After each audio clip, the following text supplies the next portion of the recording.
91 of the act talk about dispute resolution, क्योंकि 79 guidelines में ऐसे भी बोला गया है कि जब आप डेवलपर के साथ अग्रीमेंट में जा रहे हो, then for dispute resolution mention कि have a option that you have to approach section 91, तो you should put it in your agreement, ऐसा एक उन्होंने बताया गया है इनटू द गाइडलाइंस। थोड़ा उस पे आप हमको बताइए ना कि क्या होता है। Yeah, so section 91 says about the settlement of disputes. So what disputes किसके बीच में है? So even 79 है throw some light on it.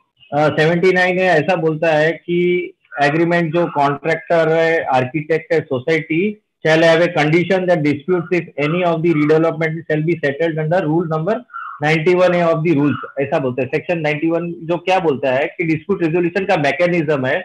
For that you will have to approach the cooperative court, because if you know civil courts are barred from the jurisdiction of for cooperative matters.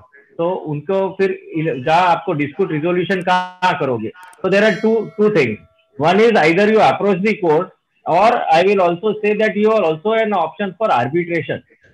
That is not barred under this 79A. So if you want to have a effective remedy, you can already prefix some arbitrator who is very well versed in this redevelopment matter, so that we can cut short. तो basically dispute क्या आता है कि पैसा time पे मिला नहीं है, whatever हमको काम पे ये हुआ है, some work has not been done satisfactorily, so where do you go? So normally in construction agreements, if you see, there is always an arbitration which is very effective.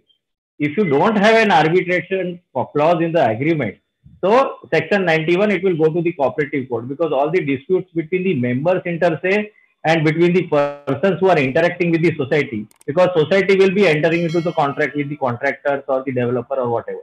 So they are, as far as the redevelopment is concerned and the agreements under redevelopment is concerned, these shall be governed by the section 91, and you will have to go to the cooperative court for that. So this is what it says.